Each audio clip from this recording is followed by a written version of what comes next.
श्रीमद्भागवत महापुराण दशम स्कंद अथ नवतितमो अध्याय। भगवान श्री कृष्ण के लीला विहार का वर्णन।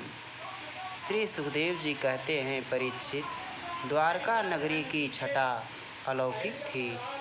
उसकी सड़कें मद चूते हुए मतवाले हाथियों, सुसज्जित योद्धाओं, घोड़ों और स्वर्णमय रथों की भीड़ से सदा सर्वदा भरी रहती थी।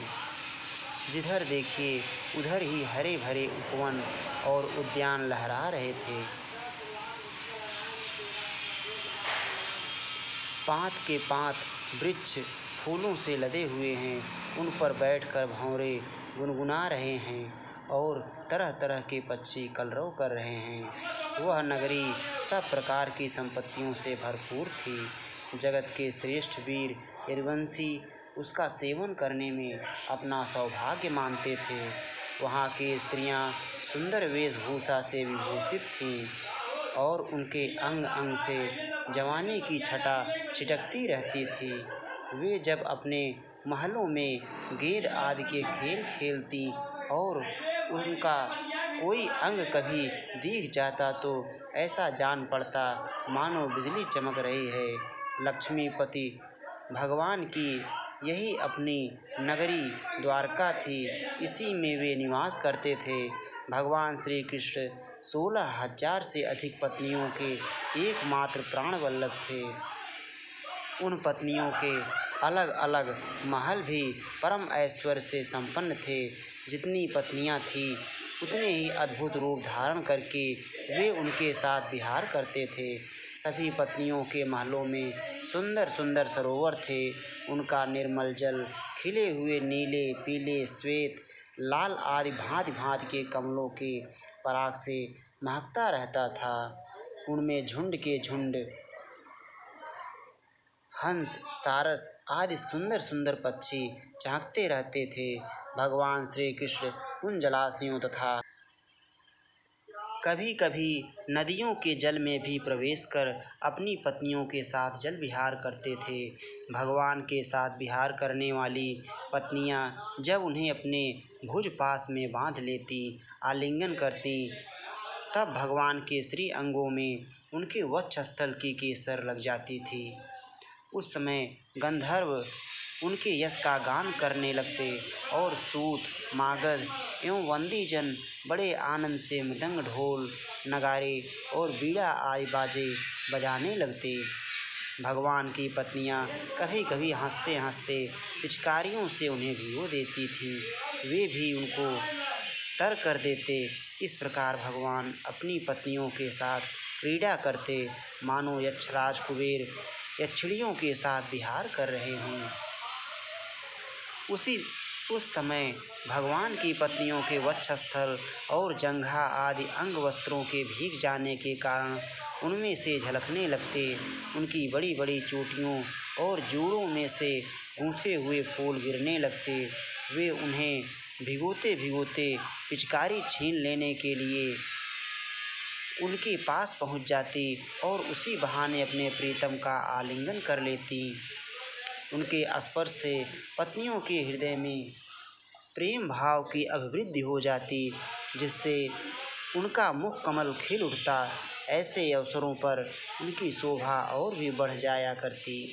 उस समय भगवान श्री कृष्ण की वनमाला उन रानियों के वक्षस्थल पर लगी हुई केसर के रंग से रंग जाती। बिहार में अत्यंत मग्न हो जाने के कारण घुघराली अलकें उन्मुक्त भाव से लहराने लगती। वे अपनी रानियों को बार बार भिगो देते और रानियां भी उन्हें सराबोर कर देती। भगवान श्री कृष्ण उनके साथ इस प्रकार विहार करते मानो कोई गजराज हथनियों से घिरकर उनके साथ क्रीड़ा कर रहा हो। भगवान श्री कृष्ण और उनकी पत्नियां क्रीड़ा करने के बाद अपने अपने वस्त्राभूषण उतारकर उन नटों और नर्तकियों को दे देते, जिनकी जीविका केवल गाना बजाना ही है।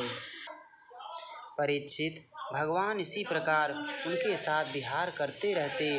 उनकी चाल ढाल, बातचीत, चितवन, मुस्कान, हास विलास और आलिंगन आदि से रानियों की चित्तवृत्ति उन्हीं की ओर खिंची रहती, उन्हें और किसी बात का स्मरण ही ना होता। परीक्षित, रानियों के जीवन सर्वस्व उनके एकमात्र हृदयेश्वर भगवान श्री कृष्ण ही थे। वे कमल नयन श्याम सुंदर के चिंतन में ही इतनी मग्न हो जाती कि कई देर तक चुप हो रहती और फिर उन्मत्त के समान असंबद्ध बातें कहने लगती। कभी कभी तो भगवान श्री कृष्ण की उपस्थिति में ही प्रेमोन्माद के कारण उनके विरह का अनुभव करने लगती और ना जाने क्या क्या कहने लगती। मैं उनकी बात तुम्हें सुनाता हूँ। रानियाँ कहती, अरे अरे कुररी, अब तो बड़ी रात हो गई है, संसार में सब ओर सन्नाटा छा गया है। देख, इस समय स्वयं भगवान अपना अखंड बोध छिपाकर सो रहे हैं और तुझे नींद ही नहीं आती। तू इस तरह रात रात भर जगकर विलाप क्यों कर रही है? सखी, कहीं कमल नयन भगवान के मधुर हास्य और लीला भरी उदार स्वीकृत सूचक चितवन से तेरा हृदय भी हमारी ही तरह विध तो नहीं गया है? अरे चकवी, तूने रात के समय अपने नेत्र क्यों बंद कर लिए हैं? क्या तेरे पतिदेव कहीं विदेश चले गए हैं कि तू इस प्रकार करुण स्वर से पुकार रही है? हाय हाय, तब तो तू बड़ी दुखनी है। परंतु हो ना हो, तेरे हृदय में भी हमारे ही समान भगवान की दासी होने का भाव जग गया है। क्या अब तू उनके चरणों पर चढ़ाई हुई पुष्पों की माला अपनी चोटियों में धारण करना चाहती है? अहो समुद्र, तुम निरंतर गरजते ही रहते हो। तुम्हें नींद नहीं आती क्या? जान पड़ता है तुम्हें सदा जागते रहने का रोग लग गया है। परंतु नहीं, हम समझ गए, हमारे प्यारे श्याम सुंदर ने तुम्हारे धैर्य, गांधीर्य आदि स्वाभाविक गुण छीन लिए हैं। क्या इसी से तुम हमारे ही समान ऐसी व्याधि के शिकार हो गए हो जिसकी कोई दवा नहीं है? चंद्रदेव, तुम्हें बहुत बड़ा रोग राजयक्षमा हो गया है, इसी से तुम इतने क्षीण हो रहे हो। अरे राम राम, अब तुम अपनी किरणों से अंधेरा भी नहीं हटा सकते। क्या हमारी ही भांति हमारे प्यारे श्याम सुंदर की मीठी मीठी रहस्य की बातें भूल जाने के कारण तुम्हारी बोलती बंद हो गई है? क्या उसी की चिंता से तुम मौन हो रहे हो? मलयानिल, हमने तेरा क्या बिगाड़ा है जो तू हमारे हृदय में काम का संचार कर रहा है? अरे तू नहीं जानता क्या, भगवान की तिरछी चितवन से हमारा हृदय तो पहले से ही घायल हो गया है। श्रीमन मेघ, तुम्हारे शरीर का सौंदर्य तो हमारे प्रीतम जैसा ही है। अवश्य ही तुम यदुवंश शिरोमणि भगवान के परम प्यारे हो, तभी तो तुम हमारी ही भांति प्रेम पास में बंधकर उनका ध्यान कर रहे हो। देखो देखो, तुम्हारा हृदय चिंता से भर रहा है, तुम उनके लिए अत्यंत उत्कंठित हो रहे हो, तभी तो बार बार उनकी याद करके हमारी ही भांति आंसू की धारा बहा रहे हो। श्याम घन, सचमुच घन श्याम से नाता जोड़ना घर बैठे पीड़ा मोल लेना है। री कोयल, तेरा गला बड़ा ही सुरीला है। मीठी बोली बोलने वाले हमारे प्राण प्यारे के समान ही मधुर स्वर से तू बोलती है। सचमुच तेरी बोली में सुधा घोली हुई है, जो प्यारे के विरह से मरे हुए प्रेमियों को जिलाने वाली है। तू ही बता, इस समय हम तेरा क्या प्रिय करें? प्रिय पर्वत, तुम तो बड़े उदार विचार के हो। तुमने ही पृथ्वी को भी धारण कर रखा है। ना तुम हिलते डोलते हो, ना कुछ कहते सुनते हो। जान पड़ता है कि किसी बड़ी बात की चिंता में मग्न हो रहे हो। ठीक है, हम समझ गए। तुम हमारी ही भांति चाहते हो कि अपने स्तनों के समान बहुत से शिखरों पर मैं भी भगवान श्याम सुंदर के चरण कमल धारण करूं। समुद्र पत्नी, नदियों, यह ग्रीष्म ऋतु है। तुम्हारे कुंड सूख गए हैं। अब तुम्हारे अंदर खिले हुए कमलों का सौंदर्य नहीं दिखता। तुम बहुत दुबली पतली हो गई हो। जान पड़ता है जैसे हम अपने प्रीतम श्याम सुंदर की प्रेम भरी चितवन ना पाकर अपना हृदय खो बैठी हैं और अत्यंत दुबली पतली हो गई हैं। वैसे ही तुम भी मेघों के द्वारा अपने प्रीतम समुद्र का जल ना पाकर ऐसी दीनहीन हो गई हो। हंस, आओ आओ, भले आओ, स्वागत है, आसन पर बैठो, लो दूध पियो। प्रिय हंस, श्याम सुंदर की कोई बात तो सुनाओ। हम समझती हैं कि तुम उनके दूत हो, किसी के वश में ना होने वाले। श्याम सुंदर सकुशल तो हैं ना? अरे भाई, उनकी मित्रता तो बड़ी अस्थिर है, क्षणभंगुर है। एक बात तो बतलाओ, उन्होंने हमसे कहा था कि तुम ही हमारी परम प्रियतमा हो। क्या अब उन्हें यह बात याद है? जाओ जाओ, हम तुम्हारी अनुनय विनय नहीं सुनती। जब वे हमारी परवाह नहीं करते तो हम उनके पीछे क्यों मरें? क्षुद्र के दूत, हम उनके पास नहीं जाती। क्या कहा? वे हमारी इच्छा पूर्ण करने के लिए ही आना चाहते हैं। अच्छा, तब उन्हें तो यहाँ बुला लाना, हमसे बातें कराना, परंतु कहीं लक्ष्मी को साथ न ले आना। तब क्या वे लक्ष्मी को छोड़कर यहाँ नहीं आना चाहते? यह कैसी बात है? क्या स्त्रियों में लक्ष्मी ही एक ऐसी हैं जिनका भगवान से अनन्य प्रेम है? क्या हम में से कोई एक भी वैसी नहीं है? परीक्षित, श्री कृष्ण पत्नियां योगेश्वर भगवान श्री कृष्ण में ऐसा ही अनन्य प्रेम भाव रखती थीं। इसी से उन्होंने परम पद प्राप्त किया।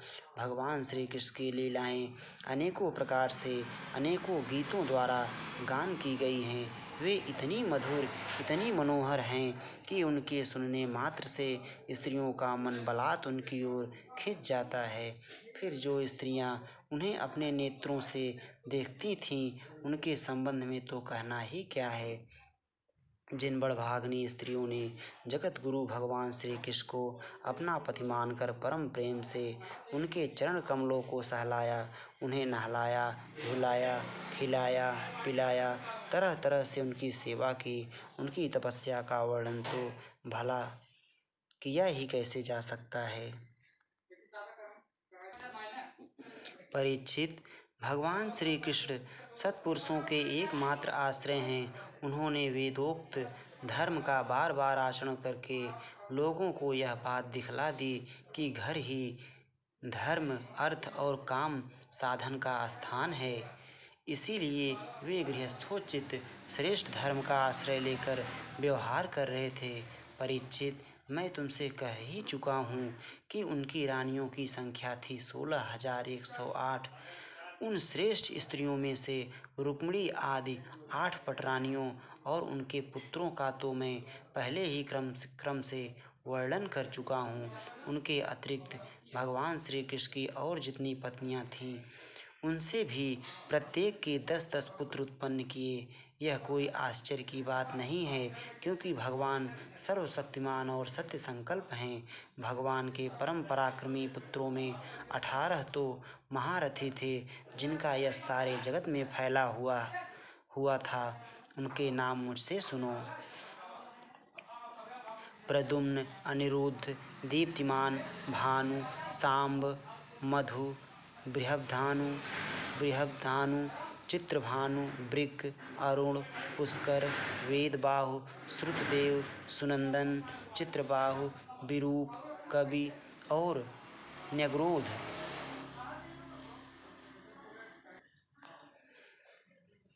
राजेंद्र, भगवान श्री कृष्ण के इन पुत्रों में भी सबसे श्रेष्ठ रुक्मिणी नंदन प्रद्युम्न जी थे। वे सभी गुणों में अपने पिता के समान ही थे। महारथी प्रद्युम्न ने रुक्मी की कन्या से अपना विवाह किया था। उसी के गर्भ से अनिरुद्ध जी का जन्म हुआ। उनमें 10,000 हाथियों का बल था। रुक्मी के दौहित्र अनिरुद्ध जी ने अपने नाना की पोती से विवाह किया। उसके गर्भ से वज्र का जन्म हुआ। ब्राह्मणों के शाप से पैदा हुए मूसल के द्वारा यदुवंश का नाश हो जाने पर एकमात्र वे ही बच रहे थे। वज्र के पुत्र हैं प्रतिबाहु, प्रतिबाहु के सुबाहु, सुबाहु के शांतसेन और शांतसेन के सतसेन। परीक्षित, इस वंश में कोई भी पुरुष ऐसा न हुआ जो बहुत सी संतान वाला न हो तथा जो निर्धन, अल्पायु और अल्प शक्ति हो। वे सभी ब्राह्मणों के भक्त थे। परीक्षित, यदुवंश में ऐसे ऐसे यशस्वी और पराक्रमी पुरुष हुए हैं जिनकी गिनती भी हजारों वर्षों में पूरी नहीं हो सकती। मैंने ऐसा सुना है कि यदुवंश के बालकों को शिक्षा देने के लिए 3,88,00,000 आचार्य थे। ऐसी स्थिति में महात्मा यदुवंशियों की संख्या तो बताई ही कैसे जा सकती है। स्वयं महाराज उग्रसेन के साथ 1 मील के लगभग सैनिक रहते थे। परीक्षित, प्राचीन काल में देवासुर संग्राम के समय बहुत से भयंकर असुर मारे गए थे। वे ही मनुष्यों में उत्पन्न हुए और बड़े घमंड से जनता को सताने लगे। उनका दमन करने के लिए भगवान की आज्ञा से देवताओं ने ही यदुवंश में अवतार लिया था। परीक्षित, उनके कुलों की संख्या 101 थी।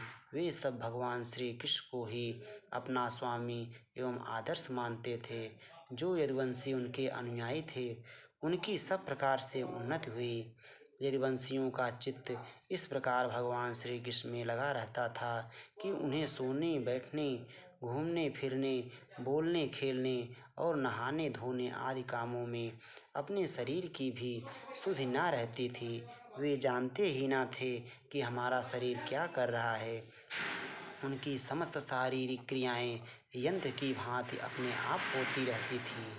परीक्षित, भगवान का चरण धोवन गंगा जी अवश्य ही समस्त तीर्थों में महान एवं पवित्र हैं, परंतु जब स्वयं परम तीर्थ स्वरूप भगवान ने ही यदुवंश में अवतार ग्रहण किया, तब तो गंगा जल की महिमा अपने आप ही उनके सुयस तीर्थ की अपेक्षा कम हो गई।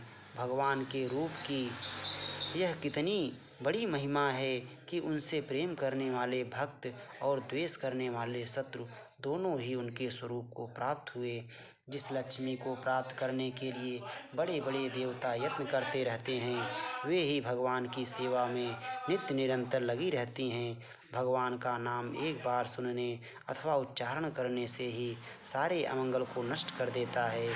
ऋषियों के वंशजों में जितने भी धर्म प्रचलित हैं, सबके संस्थापक भगवान श्री कृष्ण ही हैं। वे अपने हाथ में काल स्वरूप चक्र लिए रहते हैं। परीक्षित, ऐसी स्थिति में वे पृथ्वी का भार उतार देते हैं। यह कौन बड़ी बात है।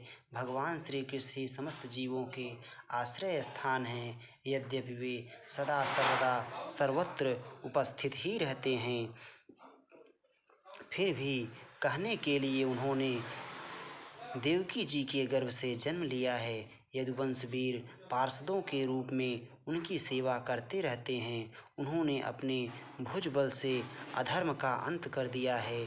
परीक्षित, भगवान स्वभाव से ही चराचर जगत का दुख मिटाते रहते हैं। उनका मंद मंद मुस्कान से युक्त सुंदर मुखार बिंद वज्र ब्रज स्त्रियों और पुर स्त्रियों के हृदय में प्रेम भाव का संचार करता रहता है। वास्तव में सारे जगत पर वही विजयी हैं। उन्हीं की जय हो, जय हो। परीक्षित, प्रकृति से अतीत परमात्मा ने अपने द्वारा स्थापित धर्म मर्यादा की रक्षा के लिए दिव्य लीला शरीर ग्रहण किया और उसके अनुरूप अनेकों अद्भुत चरित्रों का अभिनय किया। उनका एक एक कर्म स्मरण करने वालों के कर्म बंधनों को काट डालने वाला है। जो यदुवंश शिरोमणि भगवान श्री कृष्ण के चरण कमलों की सेवा का अधिकार प्राप्त करना चाहे, उसे उनकी लीलाओं का ही श्रवण करना चाहिए। परीक्षित, जब मनुष्य प्रतिक्षण भगवान श्री कृष्ण की मनोहारिणी लीला कथाओं का अधिकाधिक श्रवण, कीर्तन और चिंतन करने लगता है, तब उसकी यही भक्ति उसे भगवान के परम धाम में पहुंचा देती है। यद्यपि काल की गति के परे पहुंच जाना बहुत ही कठिन है, परंतु भगवान के धाम में काल की दाल नहीं गलती। वह वहां तक पहुंच ही नहीं पाता। उसी धाम की प्राप्ति के लिए अनेक सम्राटों ने अपना राजपाट छोड़कर तपस्या करने के उद्देश्य से जंगल की यात्रा की है। इसलिए मनुष्यों को उनकी लीला कथा का ही श्रवण करना चाहिए। इति श्रीमद्भागवते महापुराणे वैयासिक्यामष्टादशसाहस्र्यां पारमहंस्यां संहितायां दशम स्कन्धे उत्तरार्धे श्रीकृष्णचरितानुवर्णनं नाम 90तमोऽध्यायः। इति दशम स्कन्धो उत्तरार्धः सम्पूर्णः। श्रीकृष्णार्पणमस्तु। श्री राधा वल्लभ लाल की जय।